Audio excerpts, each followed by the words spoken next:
세상의 모든 사람들이 다 동일한 것 같아요.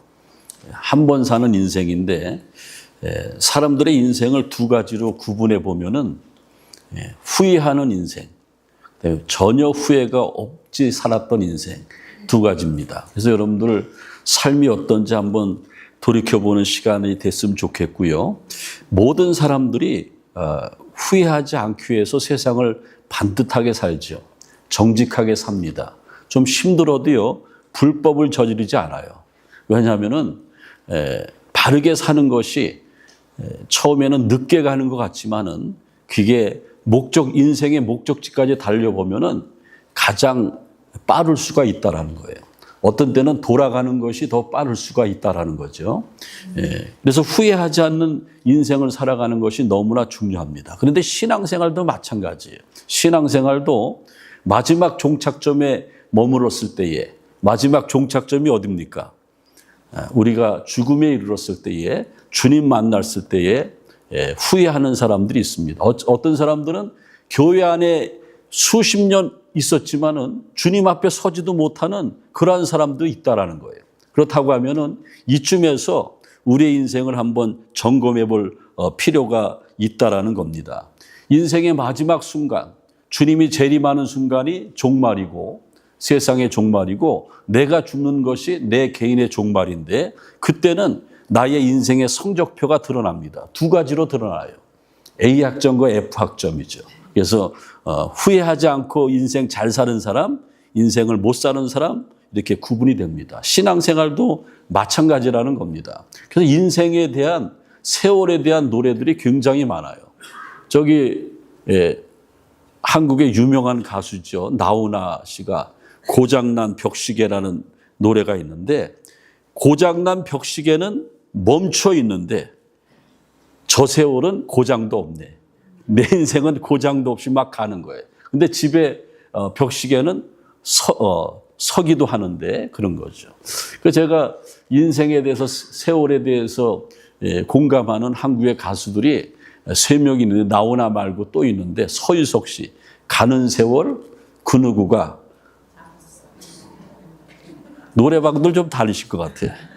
잡을 수가 있나요? 그다음에 양희은 씨 노래가 있죠. 후회하지 마라, 돌아서지 마라. 바보 같은 눈물 흘리지 마라. 이제 이런 모든 것들이 뭐냐면은 세월을 살면서 허송세월한다라는 거예요. 잘못 산다라는 거예요. 근데 잘못 사는 게 지금 몇 년쯤 왔습니까? 70년 왔지 않습니까? 80년 왔어요. 큰일 났지 않습니까? 그러니까 앞으로는 뒤돌아보지 말고 후회하지 않는 그런 인생을 살아라. 그래서 오늘 성경에 보면은 후회하지 않는 인생, 후회하지 않는 신앙생활은 세월을 아끼는 거예요. 세월을 아낀다라는 건 뭐냐면은 돈 주고 사라는 거죠. 세월을 돈 주고 사라는 거예요. 헬라어로 속량하다 이런 뜻이 있습니다. 그래서 세월을 아끼라는 것은 내게 온 기회를 놓치지 말라. 그리고 시간이라는 것, 내 인생이라는 건 너무나 소중한데 우리가 가장 아끼는 게 돈인데 돈 주고라도 살아라는 거예요. 내 것으로 만들다라는 겁니다. 왜냐하면은요, 하나님이 주신 그 시간을 내가 붙잡지 못하면은 사탄이 역사하는 거예요. 사탄이라는 디아볼로스는 방해하다. 하나님과 나와의 틈이 생기게 하는 거예요. 커넥팅이 안 되게 하는 게 이게 사탄입니다. 그래서 여러분들 신앙생활은요, 잘하기 위해서는 후회하지 않는 신앙생활하기 위해서는 사탄과의 싸움에서 이겨야 됩니다. 제가 목회 보면은 사탄은요, 우리를 분주하게 만들어요. 분주하게 만들어요. 집사님, 한 달에 한 번 월삭 새벽 예배 꼭 나오셔야 됩니다. 목사님, 제가 너무 바빠요. 너무 바빠가지고 새벽에도 바쁜지 모르겠어요. 하여간 너무 바쁘대요. 그리고 제가 이렇게 얘기하면 자꾸 바쁘대. 바쁜 건 좋죠. 내가 내 생업이 있어서 바쁜 건 좋은데 사탄은 그 바쁜 걸 가지고 신앙생활 잘 못하게 한다는 거예요. 그래서 우리는 영적으로 깨어 있어야 된다는 겁니다. 세월 앞에는 아무도 장사가 없어요. 자꾸 분주하다, 바쁘다 사탄에게 넘어가서 인생을 살아가면은 올바른 예배 못 드립니다. 언제 우리가 하나님 앞에 충성해 봅니까? 세상 사람들한테는 잘 보이려고 얼마나 애쓴지 몰라요. 직장생활, 친구들 동창회 가가지고 모이면 교회에서는 찬송 부를 때 오늘 보니까 박수도 안 치는데 동창회 모임에 가서는 그냥 그 세월을 거꾸로 사는 거예요. 우리가 진짜 인생이 뭔지를 모르는 거예요. 진짜 인생은 하나님 앞에서 사는 것이 진짜 인생이라는 겁니다. 그러면 여러분들, 오늘 제가 말씀드리려고 하는 것은 성경은 뭐라고 말하는가? 후회하지 않은 인생이 어떤 인생인가? 그걸 분명히 말씀하고 있습니다. 그래서 오늘 하나님의 말씀에 보면은 지혜롭게 사는 것이 후회하지 않은 인생이다, 이렇게 말하고 있습니다. 15절에 보면은 너희가 어떻게 행할지 자세히 주의하여 지혜 없는 자 같이 하지 말고 오직 지혜 있는 자 같이 하여. 여기 자세히 주의하다는 것은 나를 살피라는 거예요. 그리고 신중하게 모든 인생을 살아가라는 거예요. 여러분들 하루하루 살아갈 때 막 삽니까? 신중하게 삽니까? 옆에 사람 이렇게 보세요. 막 사는 사람 같지 않습니까? 신중하게 살아요? 신중하게 살아야 돼요. 신중하게 사는 거는 내가 하고 싶다고 해서 되는 게 아니에요. 누가 있어야 돼요? 내 안에 하나님의 영, 성령이 있어야지 내가 신중하게 산다라는 겁니다. 하나님의 영이 임한 사람에게는 지혜를 주셔요. 여러분들 똑같은 하나님의 말씀에서 우리가 지혜를 얻지 못하라는 것은 하나님의 영이 없기 때문입니다. 하나님의 말씀이 믿어지고 깨달아지는 거 이 은혜지 않습니까? 그래서 하나님의 말씀이 믿어지고 깨달아질 때에 나에게 오는 것이 지혜입니다. 지혜는요, 석박사학위 받은 사람보다 초등학교도 못 나와도 하나님이 지혜 주시면은 생각이 번뜩이는 생각을 해요. 앞서가는 생각을 하는 거예요. 그래서 지혜가 그렇게 중요하다는 겁니다. 후회하지 않은 인생, 성공적인 인생, 또 신앙생활 후회하지 않기 위해서는, 뒤돌아보지 않기 위해서는 어떻게 해야 됩니까? 하나님 앞에 우리의 중심을 드려야 돼요. 하루하루를 신중하게 살아야 됩니다. 다석 유영모라는 우리 한국 초기 교회의 학자가 있는데, 이분은 굉장히 기독교 사상가로 유명한 사람이에요. 저분 밑에서 제자가 됐던 사람이 조만식 장로님, 함석헌 선생, 이런 분들이 저 다석 유영모 선생의 제자들입니다. 다석이라는 뜻은 이 사람이 얼마나 청병하게 사냐면은 하루에 3끼를 먹지 말고 저녁 한 끼만 먹는 거예요. 그러면서 자기 인생을 점검해 보는 거죠. 이분이 한 말 가운데 유명한 말이 일일 일생주의. 일생을 살아가지만은 하루하루가 모여서 일생인데 하루를 잘 못 사면은 인생을 실패한 거나 마찬가지라는 겁니다. 그래서 내가 저녁에 잠들면은 내 인생은 죽는 거예요. 다음날 하나님이 깨워주시면은 다시 사는 거예요. 그러니까 하루하루를 아주 신중하게 살아가는 거죠. 여기 여러분들 60대신 분도 있고 70대신 분도 있고 더 젊은 분도 있는데 70년을 살았다고 하면은 하루하루가 며칠이 쌓여서 70년이 됐냐면은 25,550일.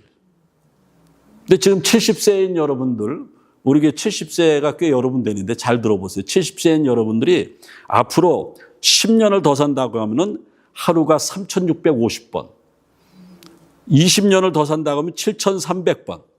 30년을 더 살아서 100살을 산다면은 1,950번.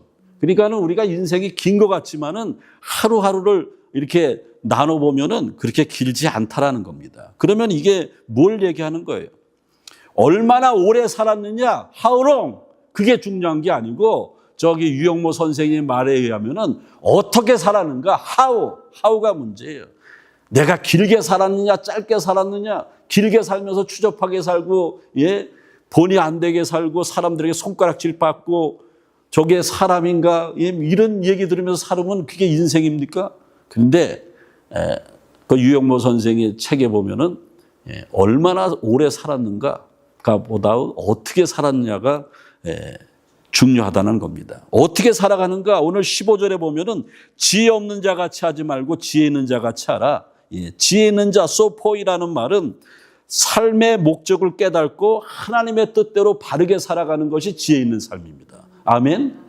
그래서 우리가 삶의 목적과 방향이 분명한 것은 내가 잘나서 되는 것이 아니고 내 안에 하나님의 영이 있기 때문에, 하나님께서 나를 이끌어 주시기 때문에 내 삶의 목적이 분명해지는 거예요. 그래서 하나님의 말씀대로 순종하며 살아가는 것이 지혜 있는 사람입니다. 그 다음에 아소포이라는 지혜 없는 자는 삶의 목적과 방향을 잃어버린 사람들이에요. 방황하는 사람들.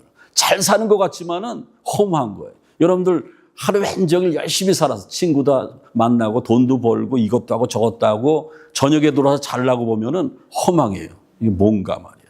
왜냐하면 내 인생의 방향과 목적이 분명하지 않기 때문에 흔들리는 거죠. 어리석은 인생이 된다라는 겁니다. 바라건대 후회하지 않는 인생을 살아가기 위해서는 지혜로운 자가 되시길 바라고, 지혜로운 자는요 어떻게 지혜로울 수 있냐면은 하나님의 말씀이 깨달아지는 순간에 지혜롭습니다. 여러분들 교회 가끔 나오시는 분들도 있고 매주 나오시는 분들이 있는데, 가끔 나오시는 분들 잘 들으세요. 가끔 나오셔가지고 말씀을 딱 듣다가 이거 너무 중요한 말씀이야. 그리고 나를 내 가슴을 확 찔리게 하고 울림이 있어. 그러면 지체 말고 뭘 해야 돼요? 아멘을 해야 돼요. 아멘을 하는 순간 어떤 현상이 나타납니까? 사탄이 물러가는 거예요. 여러분들 우리가 예배 드리면서 예배 가운데 행복을 느끼지 못하고 하나님과 예배 가운데 만나지도 못하고 커넥팅이 안 되는 것은 사탄이 가로막고 있는 거예요. 근데 어느 순간 성령께서 강하게 역사하면은 그전에 안 그랬는데 모처럼 교회 나가가지고 이렇게 했는데 하나님의 말씀이 쑥 들어와요. 그때는 아멘 해야 돼요. 아멘 하는 순간에 사탄이 물러가고 여러분들에게 하나님의 놀라우신 지혜가 임할 줄로 믿습니다.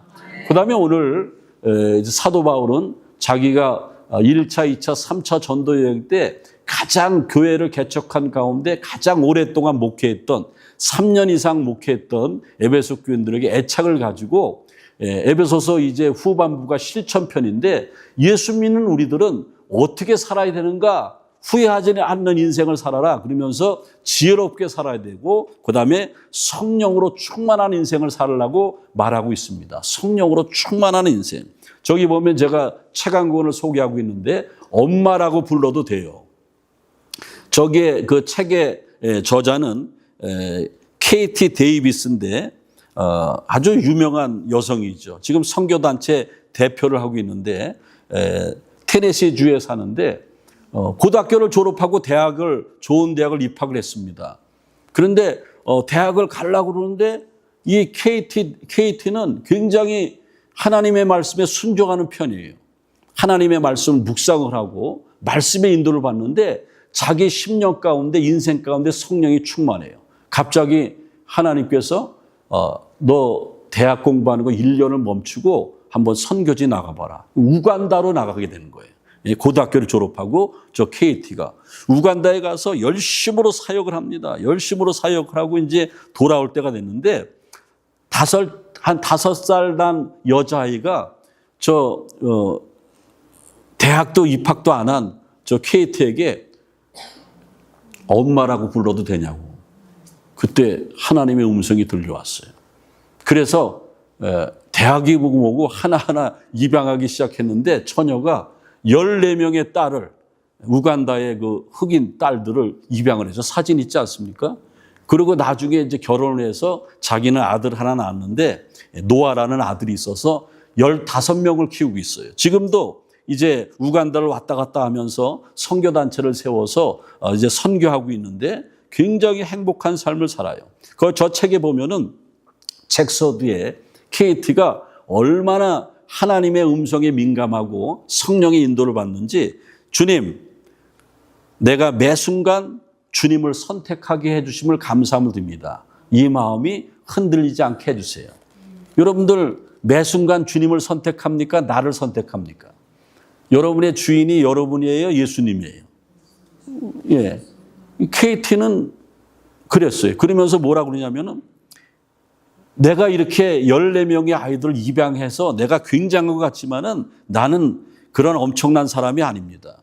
나는 용기가 그렇게 많은 사람도 아닙니다. 나는 틈만 있으면 실수를 저지르는데 단 한 가지 나에게 좋은 점이 있다고 하면은 나는 성령의 이끌리심을 받고 하나님이 말씀하신 대로 순종하며 살아서 지금까지 왔습니다. 술 취하지 말라, 이는 방탕한 것이니 오직 성령으로 충만을 받으라 그랬는데 여기서 술 취하지 말라. 우리 교회 남성분들은 저한테 물어봐요. 목사님 진짜 술 마시면 지옥 갑니까? 술을 굉장히 많이 마시는 편이라고 해서 제가 절대로 지옥 안 갑니다. 내가 분명히 약속합니다. 술을 고주망태기로 마셔도 지옥 안 갑니다. 그것 때문에 지옥 가는 게 아니고 예수를 믿질 않아서 지옥 갑니다.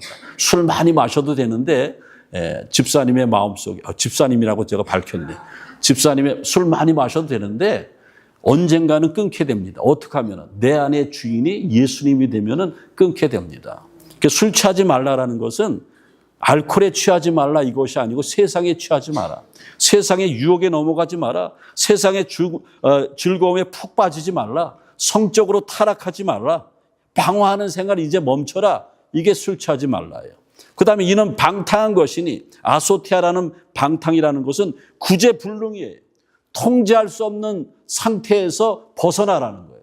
여러분들 주일날 딱 의관을 정지하고 다 거룩하게 세상에 나가서 막 뛰어다니다 교회 오면 거룩하게 딱 들어와서 예배 드리지만은 여러분들 우리가 구제불능의 상태 아닙니까? 시시때때로 막 그냥 유혹에 넘어가서 막 그게 뭐예요? 방탕하는 거예요. 그거를 막을 수 있는 것이 성령의 충만을 받으라. 이 성령의 충만을 받으라는 것은 내 삶과 인격을 성령께서 통치하게 해드리라는 거예요. 예? 그게 성령 충만입니다. 그래서 성령께서 내 삶의 주도권을 쥐고 나를 인도하는데 내가 방어하지 않고 끌려가는 상태가 성령 충만이에요. 어떤 분은 성령 충만하면 막 거품 물고 주여 믿습니다. 막 그냥 그것만 성령 충만. 진짜 성령 충만은 성령께 내 인생의 주도권을 내드리는 거예요. 그리고 성령께서 이끄시는 대로 저 KT처럼 우간다면 우간다로 나가는 게 성령 충만한 것입니다. 성령 충만한 사람은요, 기도의 능력이 맙니다. 어떤 분들은 교회 와서 모처럼 새벽에 이렇게 기도하는데 제가 주기도문 딱 끝나고 이렇게 보면은 10초도 안 돼서 일어서 나가더라고요. 왜 그렇습니까? 기도의 능력이 없어서 그래요. 근데 성령 충만하면요, 기도의 줄이 잡히는 거예요. 기도가 막 나오는 거예요. 성령 충만하면은 찬송도요, 능력이 있어요. 찬송도 능력이 있어요. 그 다음에 성령 충만하면은 사탄이 물러가는 거예요. 아까도 말씀드렸죠. 사탄이 물러가는 거예요. 그리고 오늘 19절에 보면은 후회하지 않는 인생, 바울이 말하는 것, 구원받은 우리들이 어떻게 실천하며 후회하지 않는 신앙생활하며 인생을 살아가는가? 마음으로 주께 노래하라고 그랬습니다. 마음으로 주께 노래하라는 것은 찬양하라는 거죠. 이 노래라고 하는 것은요, 형식적인 찬양이 아니고 성령으로 충만해서 마음 중심에서 우러나오는 찬양. 여러분들 마음 중심에서 우러나오는 찬양이 있지 않습니까? 노래방에 가서 100점 맞을 때에 감정을 팍 넣고 목소리 굵게 하고 100점 나오지 않습니까? 그런 거 세상의 유행가 노래지만은 내 진짜 최선을 다해서 심령을 다해서 불렀을 때 그러는 거예요. 하나님의 영이 나를 지배할 때에 새 노래로 찬양할 수 있는 거예요. 이 노래 부를 때에 내 마음속에 내 영혼의 깊은 곳에서 신앙 고백적인 노래가 나오는 거예요. 저희 어머니 하늘나라 가셨지만은 제가 어려서 이렇게 보면은 저희 어머니는 혼자말을 그렇게 많이 해요. 혼자말을. 뭐라고 혼자말. 근데 기도하시는 거예요. 그리고 뭐 일할 때 부엌 일을 할 때나 집안 청소할 때나 매일 찬송 부르는 거예요. 내가 매일 기쁘게 술래기 행함 성령이 계시네. 계속 그렇게 찬송을 혼자 막 불러요. 누가 보면 미친 사람인 줄 알아요. 근데 저도 아버지한테 물어봐요. 아버지, 우리 엄마가 교회 너무 열심히 다녀서 좀 그런 거 아니냐 하니까는 우리 아버지가 아니야. 엄마 그러지 않아.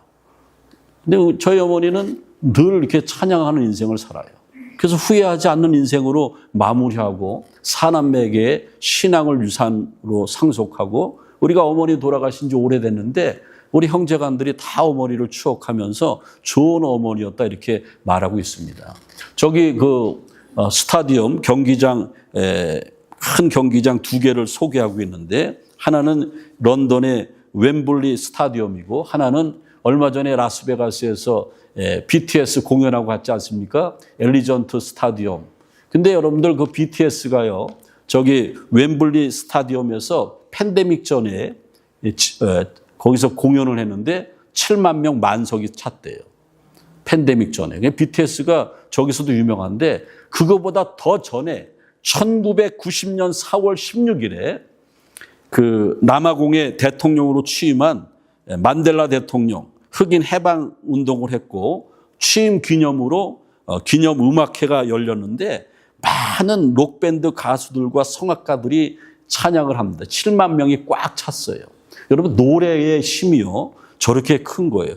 저기서 음악 콘서트 하는데 다 노래를 부르는데 7만 명이 모이는 거예요. 라스베가스에 보니까는 저는 못 가봤는데 우리 교인들 몰래 가보신 분들 있을 거예요. 몰래 가본 게 아니고 어떻게 표를 구해서 갔을 겁니다. 갔는데 깜짝 놀랐을 거예요. 막 아리랑을 막 부르고 우리는 TV로 다 봤는데 7만 명이 모였는데 그 인기는 대단해요. 노래의 힘은 대단한 거죠. 그래서 라스베가스의 그 여기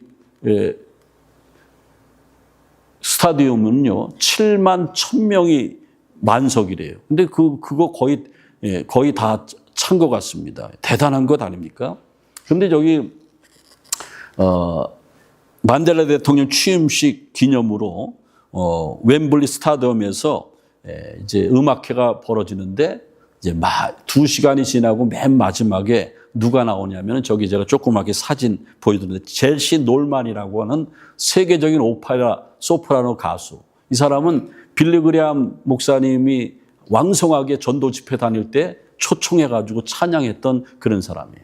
막 거기에 밴드도 있고 오케스트라도 있는데 저기 제시 놀만이 탁 나와가지고 심령에서 우러나오는 노래를 하는 거예요. 찬양을 하는 거예요.